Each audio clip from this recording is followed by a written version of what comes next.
সরকারের নানা পদক্ষেপের পরও কাটছে না জ্বালানি তেলের সংকট। রাজধানীর বেশিরভাগ পাম্পে মিলছে না তেল, কোথাও পাম্প বন্ধ, কোথাও সীমিত পরিমাণে বিক্রি চলছে। এ বিষয়ে আমরা বিস্তারিত জেনে আসব সহকর্মীদের কাছ থেকে। প্রথমে আমরা যেতে চাই রাজধানীর নিকুঞ্জতে, সেখানে রয়েছেন সহকর্মী এম এ আজিজ। আজিজ, গ্রাহকরা ঠিকমতো তেল পাচ্ছেন কিনা এই বিষয়ে একটু জানাবেন, আর ডিপো থেকে পাম্পের সরবরাহ এখন কেমন দেখছেন? ধন্যবাদ মারফি। আমি এই মুহূর্তে আছি নিকুঞ্জ মডেল ফিলিং সার্ভিস সেন্টারে। এখানে সকাল থেকেই আমি দীর্ঘ সারি দেখতে পাচ্ছি যানবাহনগুলোর। তারা অনেকে গত রাতে এসেছেন, অনেকে ভোরবেলা এসেছেন, এসে এখানে লাইন ধরেছেন। আমি সেই লাইনটি দেখেছি এই নিকুঞ্জ 2 নম্বর গেটের এখানে আছে আমি, যে লাইনটি চলে গেছে নিকুঞ্জ 1 নম্বর গেটে। তো এখানে যারা এসেছেন সকালবেলায় বা গত রাতে, আমরা তাদের সঙ্গে একটু কথা বলতে চাই। এখানে যারা আসছেন, আপনি কখন এসেছেন এবং তেল পেয়েছেন? এসেছে সকাল 5টা। না, তেল 12টার সময় দিবে। আপনি কখন এসেছেন, তেল পেয়েছেন কিনা? বা ভোর 5টা আসছি না। মারফি, আপনি দেখছিলেন যে এখানে যারা এসছেন ওনারা জানাচ্ছেন যে তেল তারা এখনও পাননি। তবে আমি পাম্পে যারা আছে দায়িত্বরত তাদের সঙ্গে কথা বলেছি, তারা আমাকে জানিয়েছেন যে তাদের গাড়িগুলো নারায়ণগঞ্জের ডিপোতে গেছে। সেখানে ফতুল্লা এবং সিদ্ধিরগঞ্জে যে 4টি ডিপো আছে, যমুনা এবং পদ্মার, সেখানে তারা তেল আনতে গেছে এবং সেই তেলবাহী লরিগুলো দুপুর নাগাদ হয়তো ফিরে আসবে এই সার্ভিস সেন্টার, এবং তারপরে এখানে আনলোড করার পরেই মূলত তেল দেওয়া শুরু হবে। তবে তার যানবাহনের যে দীর্ঘ সারি আমরা এখানে দেখতে পাচ্ছি, প্রাইভেট কারের পাশাপাশি মোটরসাইকেল চালকরাও ভোর থেকে এসে এখানে লাইন দিয়েছেন। তারা যেটি জানিয়েছেন যে তারা সকাল থেকে এসে লাইন দেওয়ার কারণ মূলত যত আগে তারা লাইন দিতে পারবেন, সিরিয়ালে থাকতে পারবেন, তত আগেই তারা তেল পাবেন।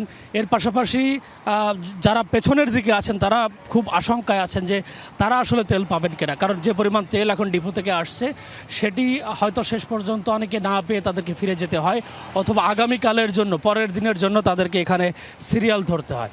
মারফি, আপনাকে আমি সবশেষ জানিয়ে রাখি যে এই পাম্পে এখন যারা এসছেন অনেকে এখানে গত রাতে এসেছেন এবং তারা সেই রাত থেকে বা সকাল থেকে মূলত এখানে লাইন ধরে আছেন তেলের জন্য। মারফি, আজিজ, আমরা দেখছিলাম তেলের জন্য বেশ লম্বা একটি লাইন। আপনাকে ধন্যবাদ জানাচ্ছি আমাদের সঙ্গে যুক্ত হবার জন্য। তেলের সরবরাহ পরিস্থিতি জানতে এবার আমরা একটু ঢাকার বাইরে যেতে চাই। কুড়িগ্রাম থেকে আমাদের সঙ্গে যুক্ত হচ্ছেন সহকর্মী নাজমুল হোসেন। নাজমুল, রাজধানীতে তো পাম্পে বেশ চাপ রয়েছে তেলের জন্য, আপনার ওখানে কি অবস্থা দেখছেন? মাফি, আপনি যেমনটি বলছিলেন, আমরা যদি বলি ঢাকার যেরকম চিত্র, জেলা পর্যায়গুলোর চিত্র তার চেয়ে ভয়াবহ। আমরা যদি একটু দেখাতে চাই, কুড়িগ্রামের মোটরসাইকেলের সারিবদ্ধ দাঁড়িয়ে আছে, এটা শুরু আছে, শেষ নেই। কেননা প্রায় মাইলের পর মাইল যদি আমরা বলি, লোকজন গতকাল রাত 11টা থেকে এই সারিতে দাঁড়িয়ে রয়েছে শুধু জ্বালানি তেল সংগ্রহ করার জন্য। এখন পর্যন্ত কুড়িগ্রামে আমরা প্রশাসনের মাধ্যমে যে বিষয়টা জানতে পেরেছি যে কুড়িগ্রামে 4টি পাম্পে আজকে তেল দেওয়া হবে। 4টি পাম্পেরই চিত্র একই অবস্থা। এখানটায় প্রধান সড়কের পাশেই দাঁড়িয়ে রয়েছে। যখন তেল দেওয়া শুরু করবে সেখানটায় কিন্তু যানজট শুরু হয়ে যায়, যার কারণে শুধু যারা চালক রয়েছে তাদেরও যেমন ভোগান্তি রয়েছে, পাশাপাশি যারা পথচারী রয়েছে তারাও কিন্তু ভোগান্তির মধ্যে রয়েছে। আমরা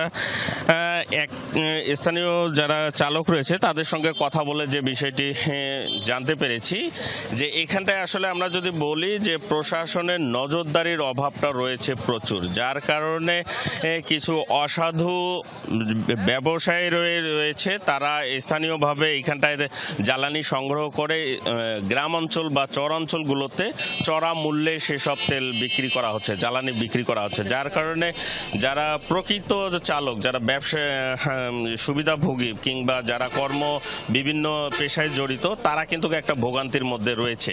মারফি, নাজমুল হোসেন, ঢাকার বাইরে তো বেশ ভয়াবহ অবস্থা তেলের সংকটে। আপনাকে ধন্যবাদ আমাদের সঙ্গে যুক্ত হবার জন্য।